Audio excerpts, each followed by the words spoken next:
The first step in the weight distribution setup process is to get a dry weight for your vehicle, your tow vehicle. So what we did is we put the hitch on the back, and we just drove to the local cat scale, which is not located that far from where we keep the trailer. And we drive through using the app. It's very quick and easy to put in your location, put in your information. It's all automated. You get basically a message that comes back with your scale weights. As you can see here, our total vehicle weight was 5,360. And then you can see the weights on the steer axle and the drive axle. In my case, my weak link in my whole setup is my rear axle. That rear axle has a gross axle rating capacity of 3,800 pounds, and I need to stay under that. And without weight distribution, that would not be possible. So here we are back at the trailer storage yard. Again, starting out with a zero reading of 400 pounds. Again, meaning I need to subtract 400 pounds from everything that I do on the trailer today.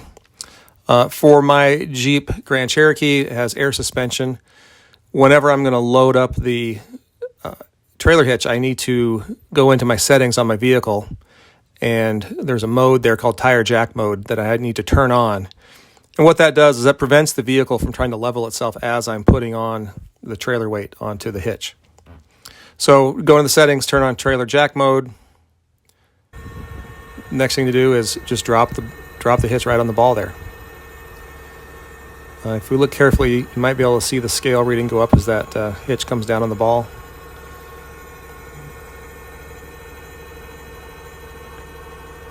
And it just crept up a little bit there as the weight went onto it. You can see the back of the vehicle sinking down, and the tongue jack is now off the ground.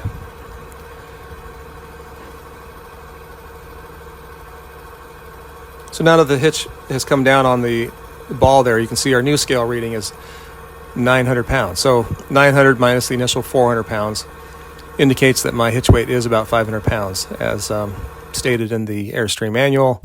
I've also checked this with a separate scale that I have for measuring tongue weights. So we're right on the money there as far as net change. Again, WaySafe, these hitches come with a lifetime guarantee, so they will repair this hitch at no cost. They sent me a label. I just had to pack this up, and I shipped it off. It's about 40 pounds when you take the drawbar off.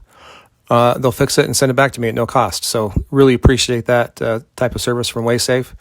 It does take supposedly about a week to 2 weeks to get that hitch back. But once I do, it should be dialed in and calibrated so that I do get accurate measurements.